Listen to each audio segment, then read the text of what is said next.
With so much uncertainty in the world, it makes planning, well, anything impossible. And 2020 has been a washing machine of emotions and a huge reality check on our ideas of safety, security, and freedom. And obviously you're interested in buying a boat or you wouldn't have clicked on this video. And it's a question we're getting a lot of right now. What's it like to buy a boat in this crazy environment? And to be honest, well, we bought our boat 4.5 years ago, and since then there's been tons of cyclones, massive hurricanes, and now a pandemic. So we don't have all the answers, but we've reached out to an expert that can definitely give us some insight. Yes, and this was originally supposed to just be a casual interview series for our patrons because, well, we are viewer funded and we couldn't keep this channel going without their support, but it just felt like this was one we needed to share with all of you. And without further ado, here is our conversation with Kent. If you've been following our channel for a while, you know he was our broker who quickly became our friend and eventually our sailing mentor. And he still, to this day, surprisingly, will put down his own hammer and chisel to answer questions and help us with our boat problems. Buying a boat right now in the current state of the world, is it a buyer's market? Is it a seller's market? And is this a good time to be buying or selling? Yeah. Well, I mean, if you ask any broker or brokerage, they're going to say it's an absolute seller's market. Boats are selling like hotcakes. Catamarans, I'm talking about, not monohulls, not half boats, catamarans. Catamarans were selling really well before COVID. And COVID came along, a little bit of a hiccup when the stock market, took a hit and we had a couple of deals fall apart because people were counting on pulling their money out of stocks when it was high, but it, hit a dip. But apart from that little speed bump, sales have been unfettered by the COVID pandemic. If you look at the numbers, it's going well on brokerage and service as well. And prior to the shutdown, when we saw all of this coming, we were having meetings in sales and service saying, listen, we need to really up the game because tough times are coming. And it didn't, or it hasn't yet. So it's still busy.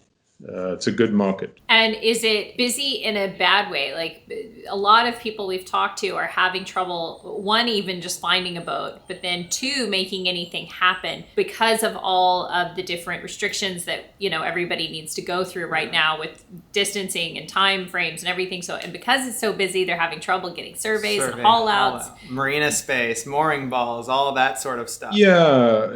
And that has been the case, but I think that's easing very quickly.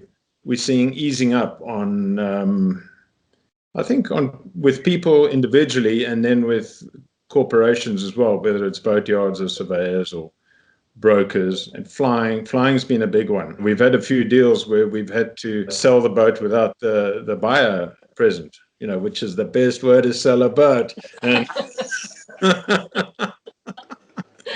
know what I mean? Yeah. Do you want a boat? Yeah. We've even had buyers putting offers and deals and then surveys without even stepping on board the boat because they couldn't fly in and they were from Canada. But eventually they got their boats and it all worked out well. Yeah.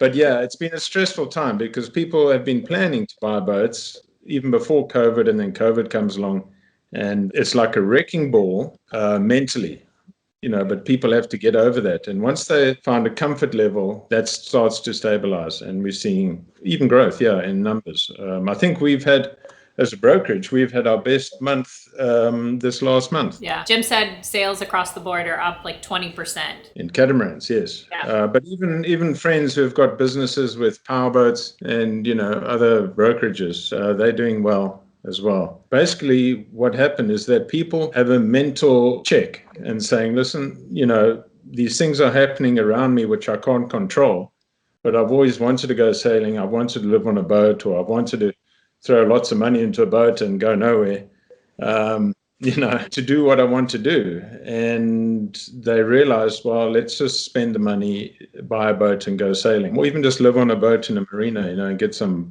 potted plants. But it's true. We'll sell you any boat. And, don't want to cross the Gulf Stream, but that's fine, whatever your dream is, whether it's to go cycling around the world on a bicycle or, go live in a tiki hut on a beach somewhere.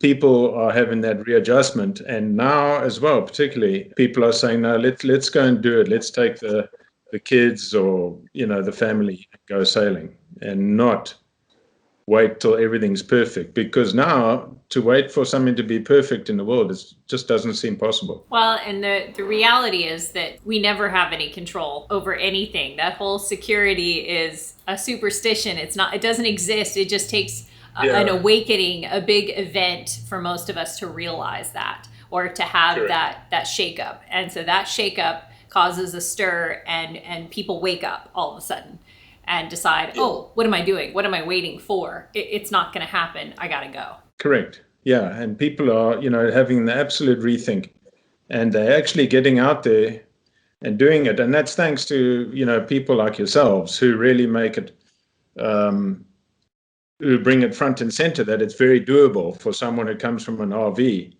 or comes from an apartment in Manhattan and wants to go sailing. You can do it. You don't need millions and millions of dollars to go do it. You only need a few million. No, just kidding. It's just to say that you can do it, and that's what you guys have brought front and center, is that you can do it. Don't wait till you saved, you got all the money, and your whole retirement plan mapped out, because good chances your health isn't going to allow you to do that. And you've made it easy, actually. And you made our job a bit easier too. So thank you.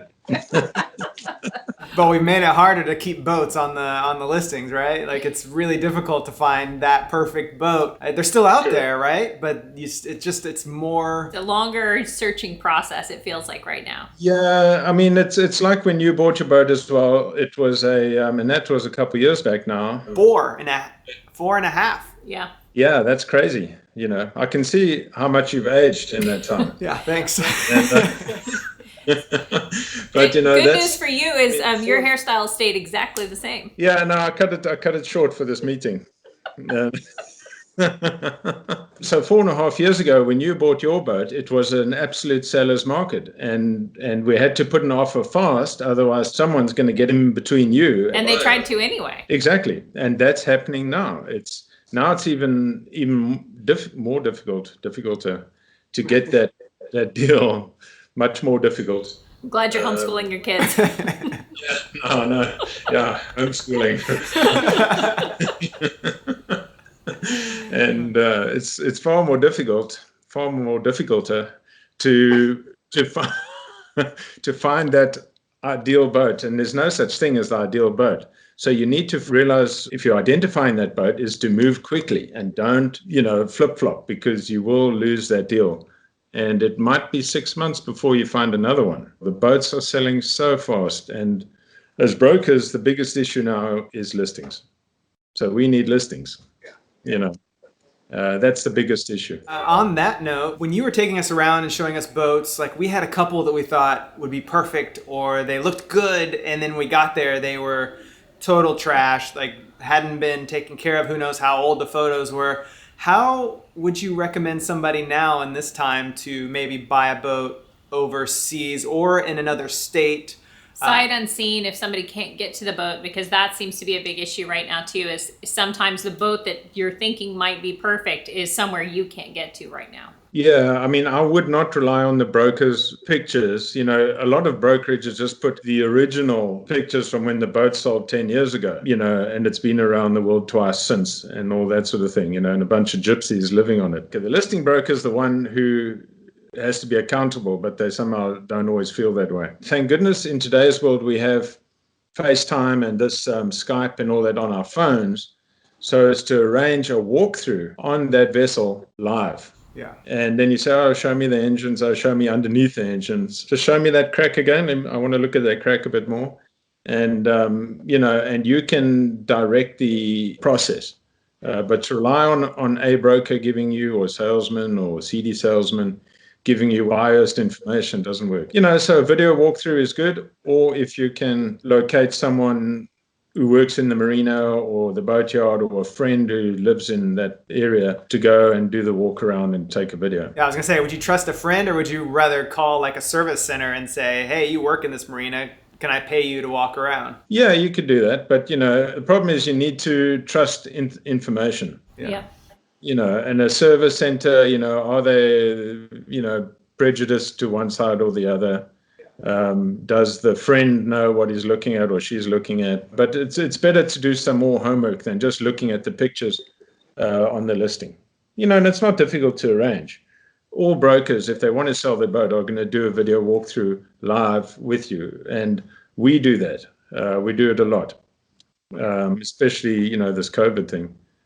Is to do a video walkthrough. So I could say, I want to see the gooseneck or something. I want to see how much wear is on the gooseneck, or I want to look where the hulls join the bridge deck underneath. I want to see if there's any form of cracking. Just simple questions, and you'll find very quickly if they're being genuine or not, and then you can go to the next step. Do you have a favorite boat listed right now? Is there a boat that you guys are trying to sell that you think is absolutely perfect for sailing around North America or potentially the world in a year or two? Do you have a favorite one that's on there? Jason, all of our boats are favorite boats.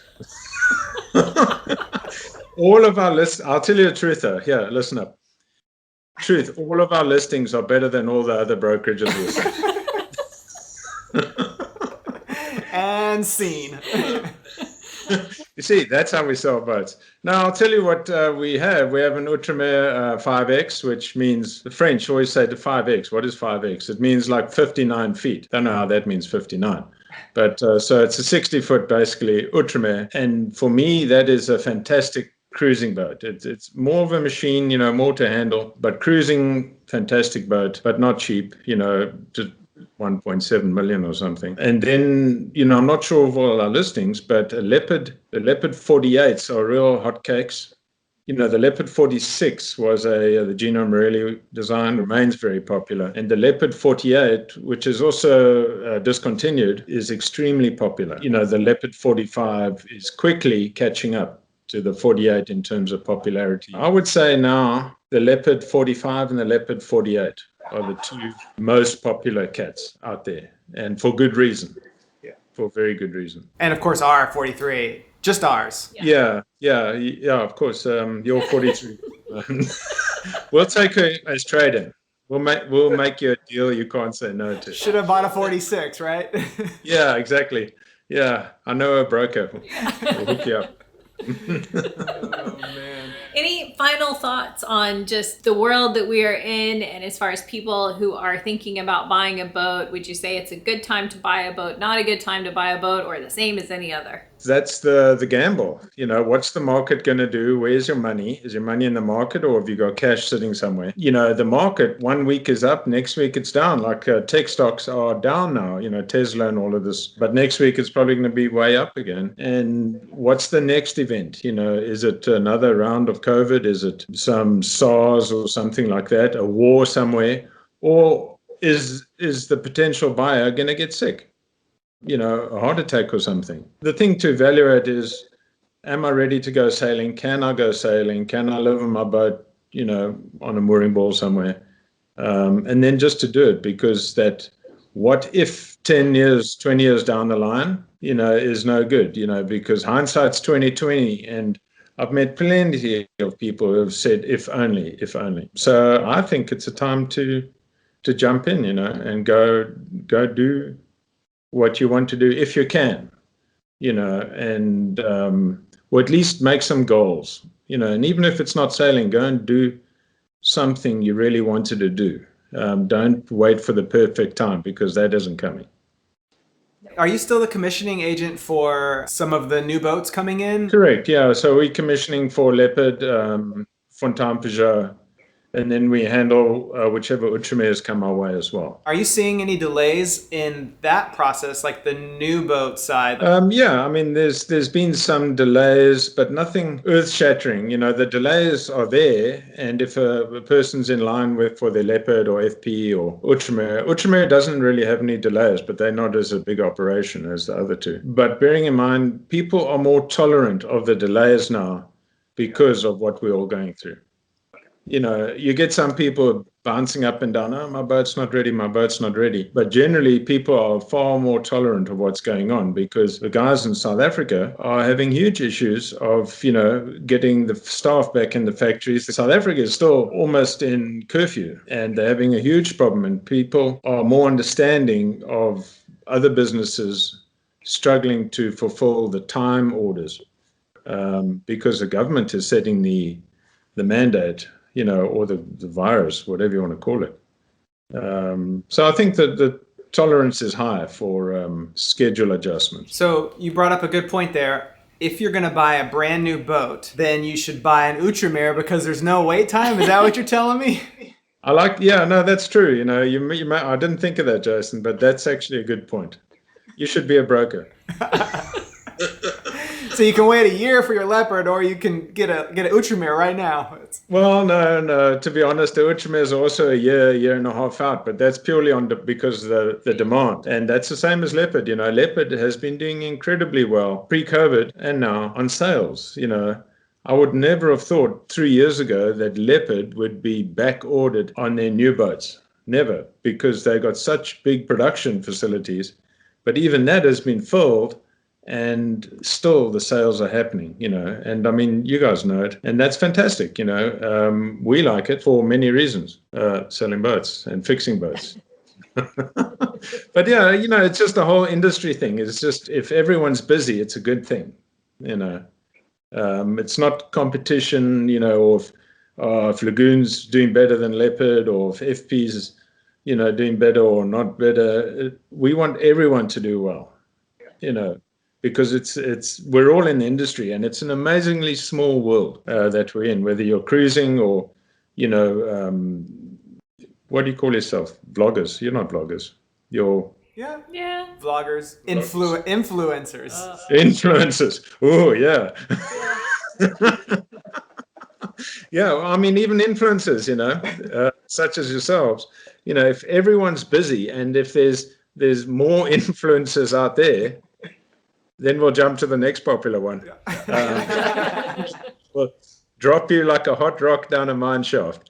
But the more industry and the more that's happening, fantastic, and if there's more vloggers out there, that's fantastic, and you're not competing, or you got more viewers than we have. It's, you work at what you're good at, and if people want to follow you or buy your boat, or, they will. We don't want anyone to do, to be struggling. So many other industries are hurting. It doesn't seem like the marine industry has really been phased. If anything, it's probably just been an uptick because it's kind of a source of freedom, and it's kind of a dream for people. So they're choosing to go now instead of waiting. Yeah, correct. And, who knows what's coming down the pipeline in terms of the industry. There could be, this is just a delayed effect, and the tremors are still going to come our way. So, we're always sort of cautious and wary about that. What's coming in 2 months' time, what's coming in 6 months' time, what's coming in 2 years from now, if there's a knock-on effect. We don't know what's going to happen globally and locally. Or I don't know, maybe you know.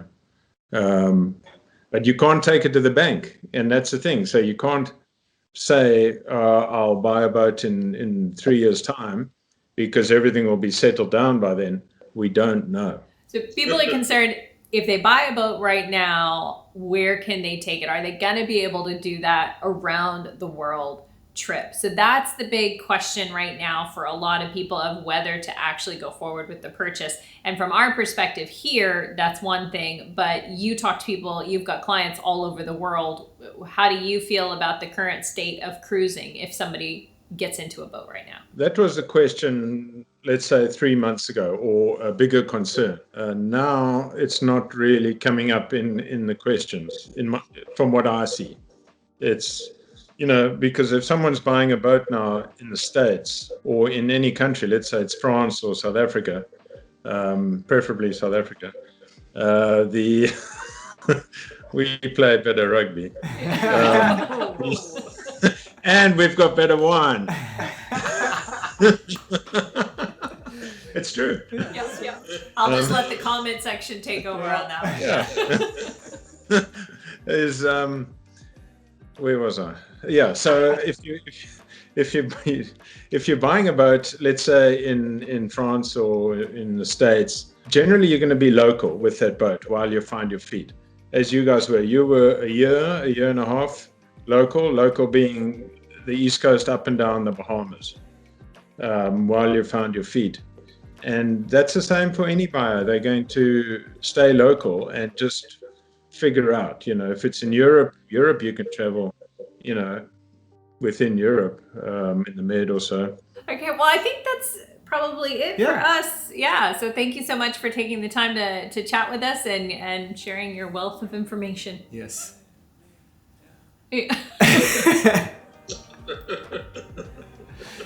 Thanks, Kent, very much. Yeah, it was great chatting, and we'll chat to you again. Cool. Yeah, definitely. Give our love to everybody in the family. Yeah. Okay, good. Thank you so much for watching. If you enjoy our channel, and specifically this video, then consider becoming a patron. It's our community where we share extras like this series, Ask Us Anythings, Deleted scenes. behind the scenes. Extras you won't find anywhere Already else. said that. Thanks for watching. She already said that. Thank you See for you your soon. time. We will see you soon. Oh, forget it. We're done. We're done here, people.